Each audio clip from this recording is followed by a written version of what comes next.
वजारत दाखिला ने सिक्योरिटी की दस्तयाबी का जायजा लेने के बाद कई सीनियर लीडरों की सिक्योरिटी में कमी की है। यह फैसला कई महकमों की रिपोर्ट के बाद लिया गया है।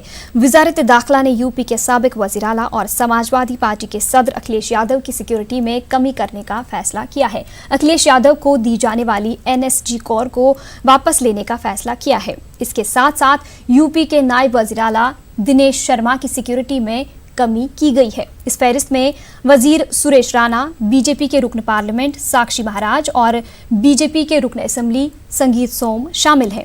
इसके अलावा कांग्रेस लीडर प्रमोद कृष्णम और बीएसपी लीडर सतीश चंद्र मिश्रा का नाम भी शामिल है। मुल्क के कुछ और लीडरों की बात करें तो आरजेडी सरबराह लालू प्रसाद यादव, बीजेपी के राजीव प्रताप रूडी, एलजेपी के चिराग पासवान की सिक्योरिटी में भी कमी की गई है।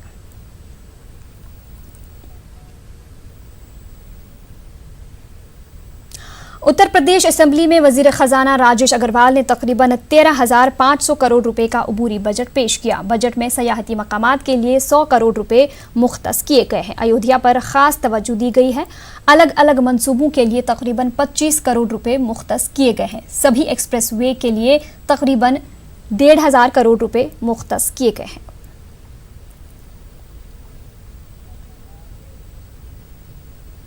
मदारिस इस्लामिया पर हुकूमत पर कस्ते शिकंजे और महदूद होते वसाइल ने मुतल्लिका लोगों के लिए मुश्किलें बढ़ा दी हैं। न मुदरसीन को तनख्वाहें मिल रही हैं और न तलबा को वो मराआत और सहूलियात जो इनका मुस्तकबिल बना सके। हुकूमत ने मदारिस इस्लामिया को ऐसे अफसरों के हाथों में दे दिया है जो न उर्दू से वाकिफ़ हैं न मदारिस के बुनियादी मकासद से।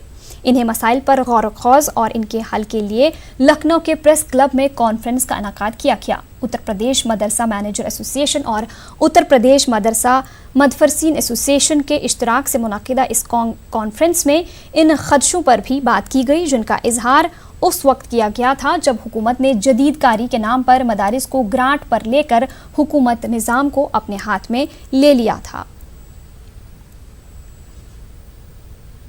किसी को एडेड मदरसे कायम करने थे तो उससे बेहतर था कि लोग स्कूल कायम कर लेते।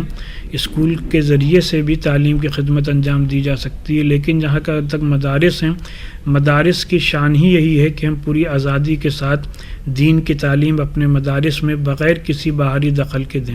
ये जो मदरसा बोर्ड के इम्तहानात होते हैं वो अपने वक्त पर हों और वक्त पे होने के साथ साथ ज़िम्मेदारी बनती है कि मार्कशीट के सिलसिले में हम तवज्जो दें कि मार्कशीट हमें टाइम से पहुंचाई जाए उन तलबाए अजीज़ की जिनको और दीगर जगहों पे भी एडमिशन वगैरह लेने होते हैं। मकसद सिर्फ ये है कि आज तक पिछली सरकारों ने जिस तरीके से माइनॉरिटी या अरबी फ़ारसी बोर्ड के इम्तहानात को नज़रअंदाज किया, जैसे कि वक्त पर एग्ज़ाम होते हैं और उसके बाद मार्कशीट जो मिलती है अगले एग्ज़ाम तक जब फार्म भरे जाते हैं उस वक्त तक नहीं आ पाती है। हमारा साथ सौतला व्यवहार होता हुआ आया है। हमारे उन बच्चों का तमाम भविष्य और मुस्तकबिल जो है अंधेरे में है, क्योंकि इम्तिहान पास फेल का कोई रिज़ल्ट नहीं मिल रहा है और अगला इम्तिहान कैसे देगा वो। हमारे साथ बड़ी धांधली करती है। अल्पसंख्यक विभाग में ज़्यादातर मुसलमान वो होना चाहिए जो अरबी फ़ारसी से ताल्लुक़ रखते हैं। आज हमारे साथ में वो लोग हैं, वो पदाधिकारी हैं, वो वहाँ पर आला अफसर हैं जो उर्दू अरबी से बिल्कुल नावाकिफ़ हैं और वो जो है अपनी मनमानी करते हैं, क्योंकि उनको अरबी फ़ारसी बोर्ड से कोई मतलब भी नहीं, अरबी फ़ारसी ज़ुबान से कोई मतलब नहीं। अलीगढ़ मुस्लिम यूनिवर्सिटी के जवाहरलाल नेहरू मेडिकल कॉलेज में जूनियर डॉक्टरों की 2 दिन से जारी हड़ताल के सबब मरीजों को सख्त दुश्वारियों से दो चार होना पड़ रहा है। साथ में पे कमीशन की सिफारिशात नाफिज कराने के लिए जूनियर डॉक्टरों ने चौथी बार फिर से हड़ताल शुरू की है। अलीगढ़ और करबुजवार से आने वाले मरीजों को बगैर इलाज के वापस लौटना पड़ रहा है, लेकिन यूनिवर्सिटी इंतजामिया के साथ मरकजी हुकूमत खामोश तमाशाई बनी हुई है। हालांकि यूनिवर्सिटी इंतजामिया का दावा है कि सीनियर डॉक्टर्स और दीगर एंट्रेंस वगैरह मरीजों को देख रहे हैं, लेकिन हकीकत इससे जुदा है और मरीज अपनी परेशानी खुद बयान कर रहे हैं। हड़ताल करने वाले रेजिडेंट डॉक्टर्स जहां मुतालबात पूरे होने तक हड़ताल जारी रखने की बात कर रहे हैं। दिखाएं अभी कहीं अंत दिखाओ, प्राइवेट दिखाओ। अब प्राइवेट क्या हो रहा है? अब जो तो लोग कहते कोई है ही नहीं है, कोई डॉक्टर नहीं है। मेडिकल कॉलेज में आया था, रात को 2:30 बजे आया था तो हड़ताल दी गए थे। सुबह मेडिकल 8 बजे से बंद है। पहले भी आए थे, पहले 15 दिन पहले भी हड़ताल हो गई थी। आए दिन हड़ताल होती रहती है यहाँ की।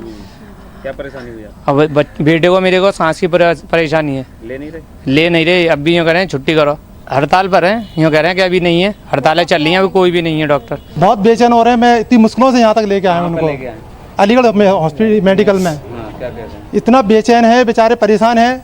अब यहाँ पे देखा तो यहाँ पे हड़ताल बता रहे हैं, मैं कहाँ लेके जाऊँ इसको, तो पता लगे मुझे। 1.5 साल से हम फाइल कर रहे हैं जो 7th पे के लिए है। जूनियर रेजिडेंट जिसकी तादाद 450 है वो स्ट्राइक पे हैं, बाकी सारे जो है सीनियर कंसल्टेंट, पैरामेडिकल स्टाफ और सीनियर रेजिडेंट सारे लोग काम कर रहे हैं।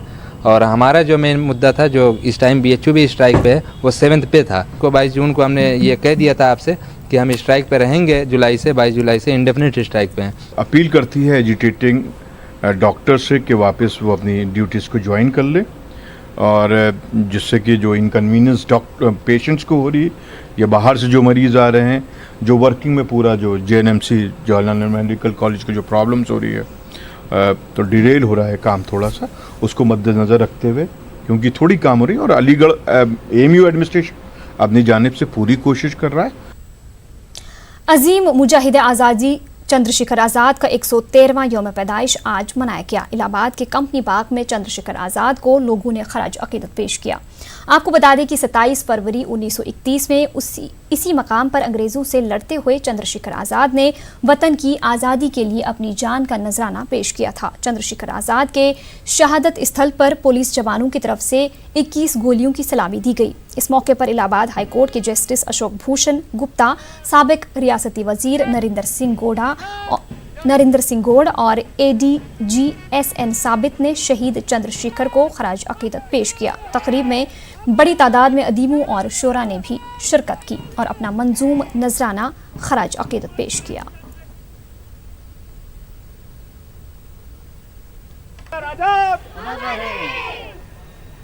के शहीदान वतन हमारे बीच से गुजर जाते हैं, लेकिन उनकी आत्मा, उनकी रूह जिंदा रहती है। ऐ शहीदान वतन, ऐ हिंद के रूहे रवां, तुमने मिटकर देश पर पाली हयाते जावेदा। एक मुद्दत से था सारे मुल्क में दौरे खिजां, तुमने अपने खून से सींचा गुलशने हिंदोस्तां। आज हर इंसान के दिल में तुम्हारी याद है, आके देखो आज ये हिंदोस्तां आज़ाद है। याद है जब हर कदम पर एक नया तूफान था, जुल्म की जंजीर में जकड़ा हर एक इंसान था। देख कर हिम्मत तुम्हारी हर बशर हैरान था, कितना मुस्तहकम तुम्हारा अहद था, पैमान था। इस तरह टकराए तूफान को परेशान कर दिया, मिट गए तारीख राहों में चिरागा कर दिया।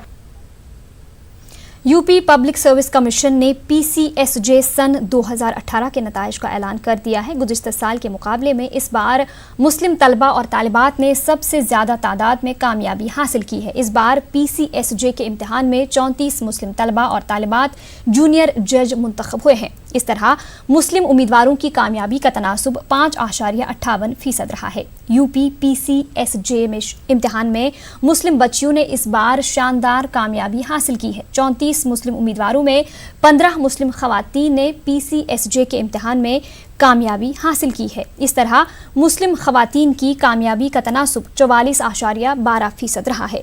मेरिट लिस्ट मोहम्मद शहनवाज सिद्दीकी 11वीं रैंक हासिल करके सबसे ऊपर हैं। जूनियर जज के ओहदे के लिए कामयाब होने वाले मुस्लिम तलबा और तालिबात की तफसील आप टीवी स्क्रीन पर देख सकते हैं।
यूपी PCSJ में इलाहाबाद के शहनवाज सिद्दीकी ने एक नया रिकॉर्ड बनाया है। शहनवाज सिद्दीकी ने यूपी के सबसे कम उम्र जज होने का इम्तियाज हासिल किया है। शहनवाज सिर्फ 22 बरस की उम्र में जज बन गए हैं। इसी के साथ कामयाब होने वाले 34 मुस्लिम उम्मीदवारों में शहनवाज सिद्दीकी ने पहला मकाम भी हासिल किया है। शहनवाज सिद्दीकी की गैर मामूली हुसूलियाबियों पर पेश है ये खास report.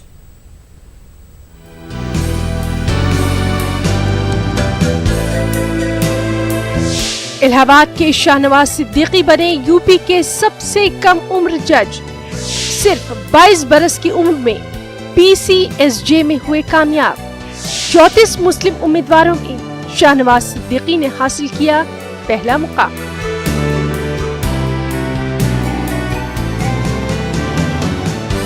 UP public service commission के PCSJ के नताइज में इस बार 34 मुस्लिम उम्मीदवारों ने अपनी कामयाबी दर्ज करवाई और इनमें इलाहाबाद के शाहनवाज सिद्दीकी सबसे कम उम्र के उम्मीदवार हैं। शाहनवाज सिद्दीकी की उम्र सिर्फ 22 बरस है। इस तरह इस बार मुंतखब होने वाले 610 उम्मीदवारों में शाहनवाज सिद्दीकी सबसे कम उम्र के जज होंगे। गैर मामूली मेहनत, लगन और खुदा पर कामिल भरोसे को ही शाहनवाज अपनी कामयाबी का राज बताते हैं। देखिए, सबसे जो खास बात यह है कि आपको सॉर्टेड रहना पड़ेगा कि आपको जब ये 5 साल का LLB हो या 3 साल का LLB हो, तो अब जब जो 5 साल जब ख़त्म हो रहा होगा तो आपको क्या करना है ज़िंदगी में, आपको सॉर्टेड रहना पड़ेगा आपके लॉ के दौरान ही। जैसे मैं था तो मैं आपका 4th ईयर से मैं सीरियस हो गया था कि मुझे वकालत ऑप्ट नहीं करनी है। मेरा इंटरेस्ट आ गया था PCSJ में, तो वहाँ से मैंने वीकेंड तैयारी करना शुरू करी अपनी कि हाँ मेरा ये एम है। अब अगर खुदा का फजल रहा तो वैकेंसी आ गई तो फिर वो मेरी किस्मत है। शाहनवाज सिद्दीकी को अपनी जिम्मेदारियों का एहसास बखूबी है। उनका कहना यही है कि आईन ने मुल्क के तमाम शहरियों को मसावी हुकूक अता किए हैं और ऐसे में समाज के कमजोर तरीन अफराद तक इंसाफ पहुँचाना उनका अव्वलीन फरीजा होगा। आर्टिकल 14 है कॉन्स्टिट्यूशन ऑफ इंडिया में, right to equality before law और इक्वल प्रोटेक्शन ऑफ लॉ। इसका मतलब ये मैं आपको लेमैन लैंग्वेज में बताता हूँ। आप अगर मिनिस्टर भी हो या दूसरा सामने वाला आपका एक फार्मर हो, तो अगर आप मिनिस्टर हो तो भी आप उसी लेवल पे हो जिस लेवल पे फार्मर खड़ा है। तो हक, अगर आपका हक है, आपका राइट वॉलेट हुआ है तो आपको रेमेडी मिलेगी। तो आप इक्वल लेवल पे हैं, जिसका जो हक है उसे मिलेगा, कहीं भी किसी भी तरह का कोई वॉलेशन नहीं होगा। शाहनवाज का ताल्लुक एक मुतवस्सित लेकिन तालीम याफ्ता खानदान से है। उनके वालिद इम्तियाज अहमद सिद्दीकी इलाहाबाद हाई कोर्ट में बेंच सेक्रेटरी के ओहदे पर फाइज है। शाहनवाज के वालिद का कहना यही है कि शाहनवाज की गैर मामूली खूबियाँ बचपन से ही जाहिर होने लगी थी। स्टार्टिंग और जो भी मैथ हो, केमिस्ट्री हो, सारी बुकों को तैयार कर अगले क्लास की, जो अगला क्लास पढ़ा रहा था वो 1 साल पहले ही रेडी कर लेता था। और माशाल्लाह उसने बिशप जॉनसन से पढ़ा, विष्णु भगवान से पढ़ा, जहाँ भी रहा टॉप वो टॉप था वो माशाल्लाह। इसके बाद जो भी मैंने उसको मोटिवेट किया, अल्हम्दुलिल्लाह वो जो है नमाज को पकड़ते हुए अपनी पूरी पढ़ाई की, नमाज कभी एब्सेंट नहीं हुआ। शाहनवाज सिद्दीकी अपनी अमली जिंदगी की शुरुआत करने जा रहे हैं। कम उम्र के बावजूद शाहनवाज ने जो गैर मामूली कामयाबी हासिल की, वो नई नस्ल के लिए एक रोशन मिसाल है। न्यूज़ 18 उर्दू के लिए इलाहाबाद से मुश्ताक आमिर की रिपोर्ट। महज दीनी तालीम का मरकज समझे जाने वाले मदारिस में बड़ी तादाद ऐसे मदरसों की भी है जो दीनी के साथ साथ असरी तालीम से भी तालिब इल्मों को आरास्ता कर रहे हैं और ये मदरसा तलबा और तालिबात दीनी तालीम के साथ नेट JRF जैसे मुकाबला जाती इम्तिहानात में भी कामयाबी हासिल कर रहे हैं। मेरठ के मदरसा जामिअतुज़ ज़ोहरा लुबनात की तालिबा रहनुमा शिफा ने मदरसे में दीनी तालीम हासिल करने के साथ उर्दू में आला तालीम के लिए नेट में कामयाबी हासिल की है।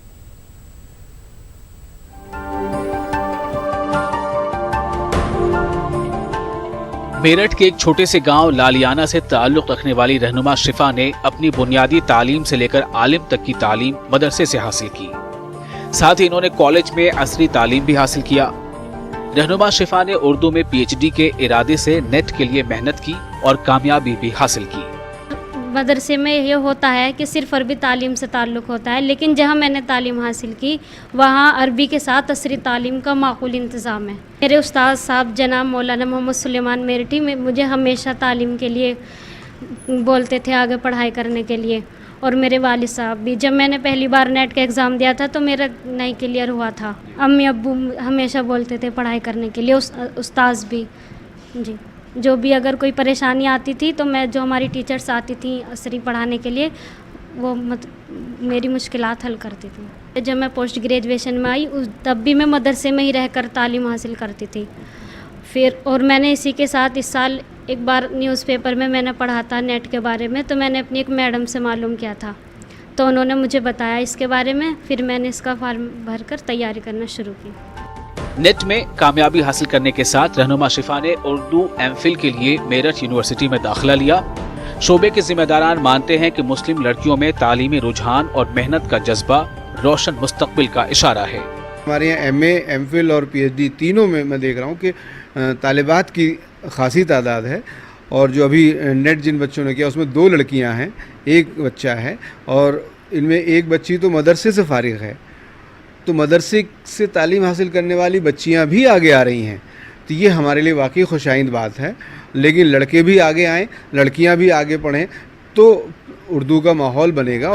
आला तालीम के साथ तालीमी खिदमात अंजाम देकर रहनुमा शिफा अपने जैसी दूसरी लड़कियों की मदद करने का इरादा रखती हैं। जी, शुरू में मैंने यही तय किया था कि मुझे अपनी ये दोनों तालीम हासिल करनी है और अपनी मुस्लिम जो हमारे मुआशरे की बच्चियां हैं उनको मुझे यही बताना था कि हमारा सिर्फ फ़र्ज़ यही नहीं कि सिर्फ हम अपनी दीनी तालीम हासिल करें, और यही नहीं कि हम मतलब बेपर्दा, अगर हम कॉलेज में पढ़ते हैं तो बेपर्दा रह कर, नहीं, ऐसे नहीं, पर्दे के साथ हम दोनों तालीम हासिल कर सकते हैं। मैं उनको यही बताना चाहती हूँ कि अगर चाहें तो पर्दे के साथ दोनों तालीम हासिल की जा सकती है। रहनुमा की कामयाबी इस बात का सबूत है कि मदरसे के तलबा और तालिबात में भी न तो सलाहियत की कमी है और न ही जज्बे की, बस जरूरत है तो इनकी रहनुमाई और हौसला अफजाई करने की। न्यूज़ 18 उर्दू के लिए मेरठ से तंजीर अंसार की रिपोर्ट। बुलेटिन में वक्त हुआ एक छोटे से ब्रेक का, जल्द हाजिर होंगे।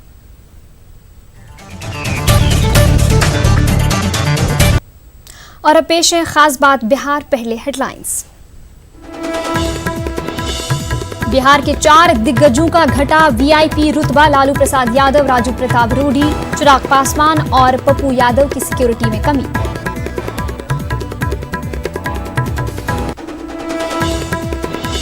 लॉ एंड ऑर्डर और सैलाब की अबतर सूरत-हाल को लेकर बिहार असेंबली के बाहर अपोजिशन का हंगामा, स्नेहा की मौत की सीबीआई जांच की मांग।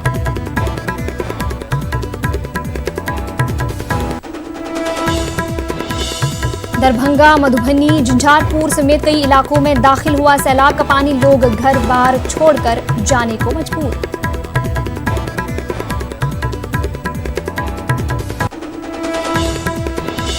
बिहार में अक़लियती कमीशन की बड़ी पहल, अक़लियती स्कीमों के निफाज के ताल्लुक से रियासत के तमाम अजला के डीएम के साथ कमीशन ने मीटिंग मुनाकिद करने का किया फैसला।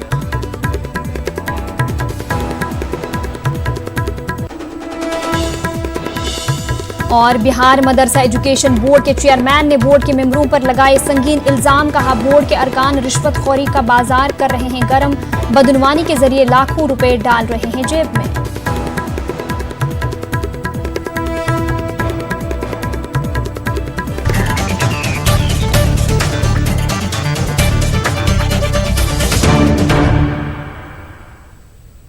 आईआरसीटीसी घोटाला मामले में आरजेडी के लीडर तेजस्वी यादव को बड़ा झटका लगा है। दिल्ली की रोज एवेन्यू कोर्ट ने तेजस्वी यादव की अर्जदाश्त को खारिज कर दिया है। अदालत ने हिदायत दी है कि सीबीआई के साथ साथ इन्फोर्समेंट डायरेक्टरेट का केस भी साथ साथ चलेगा। तेजस्वी ने अदालत से दरख्वास्त की थी कि सीबीआई का ट्रायल चलने पर ईडी का ट्रायल रोक दिया जाए, लेकिन अदालत ने तेजस्वी की अपील मुस्तरद कर दी। मामले की अगली समाअत 31 जुलाई को होगी। कोर्ट ने ये कहा है कि जो आर्गूमेंटार चार्ज चल रहा है ईडी के मामले में वो कंटिन्यू रहेगा और 31 जुलाई के लिए दोबारा डेट लगा दी। बट हमारा जो कंटेंशन था उसको कोर्ट ने एक्सेप्ट किया है और उसके लिए आगे चार्ज पे आर्गूमेंट के लिए लगा। रियासत में हुजूमी तशद्दुद के वाक़यात को लेकर असेंबली के बाहर अपोजिशन के अरकान ने जमकर हंगामा किया। ऐवान की कार्रवाई शुरू होने से कबल ही आरजेडी ने हुजूमी तशद्दुद के मामले को उठाते हुए हंगामा किया। इस दौरान आरजेडी को कांग्रेस का भी साथ मिला। आरजेडी लीडर और साबिक वज़ीर आला राबड़ी देवी ने कहा कि रियासती हुकूमत मॉब लिंचिंग पर काबू पाने में पूरी तरह से नाकाम हुई है।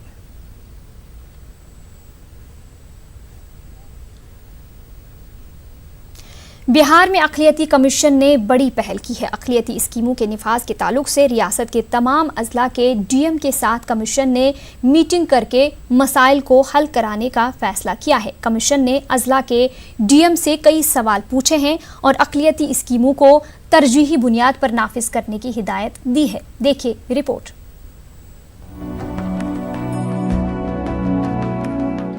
बिहार में अक़लियतों की फलाह बहबूद के नाम पर चलने वाली स्कीमों का निफाज नहीं हो पा रहा।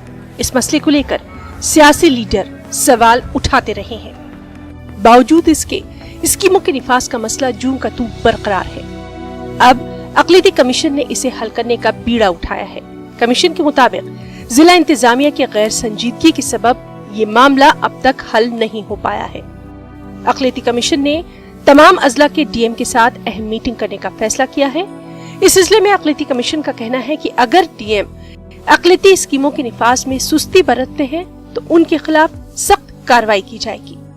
रिक्वेस्ट करते हैं कलेक्टर से कि भाई आप किसी तरह का भेदभाव न करें, आप इस स्कीम को लागू करें। और अगर वो कोई भी कलेक्टर या कोई भी एसपी अगर सरकारी स्कीम या सरकारी अफसर नहीं करेगा तो हमारे यहाँ प्रोविज़न है कि हम उनको बुला सकते हैं अपने चैम्बर में और उनको डिस्कस कर सकते हैं कि भाई क्या प्रॉब्लम है।